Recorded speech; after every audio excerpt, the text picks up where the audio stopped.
आज की कहानी का नाम है घमंड। एक मूर्तिकार था जिसकी शोहरत देश विदेश में प्रख्यात थी। वह इतनी सजीव मूर्तियां बनाता था कि उसकी बनाई हुई मूर्तियां बिल्कुल असली लगती थी। उसे इस बात का बहुत घमंड था।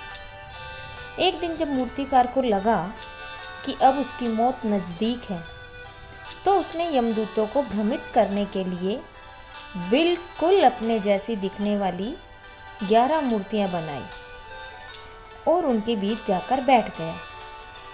जब यमदूत उसे लेने आए तो वे पहचान ही नहीं पाए कि इनमें से असली इंसान कौन है। उन्होंने सोचा कि अगर मूर्तिकार के प्राण ना लिए तो सृष्टि का नियम टूटेगा, और अगर मूर्तियों को तोड़ा तो कला का अपमान होगा। फिर उन्हें एक तरकीब सूझी। उन्होंने कहा, काश ये मूर्तियां बनाने वाला मिल जाता तो हम उसे बताते कि मूर्तियां तो सुंदर हैं, लेकिन इनमें कुछ गलतियां हैं।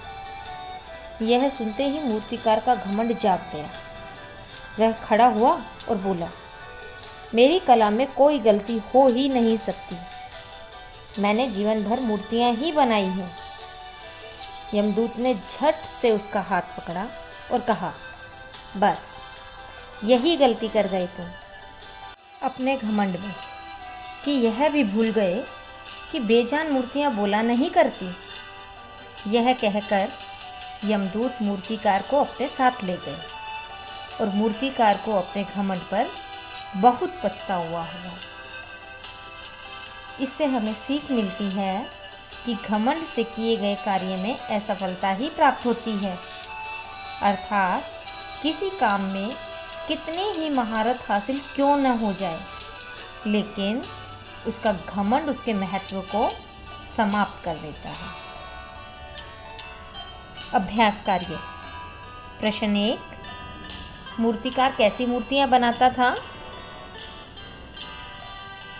प्रश्न 2, यमदूत किसे लेने आए थे?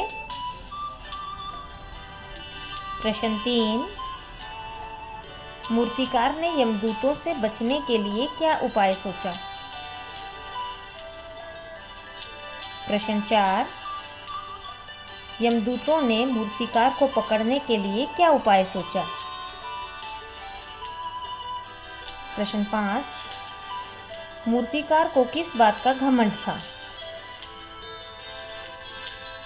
प्रश्न 6, इस कहानी से आपको क्या सीख मिली? प्रश्न 7,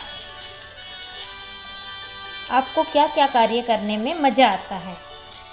इसकी एक सूची बनाइए।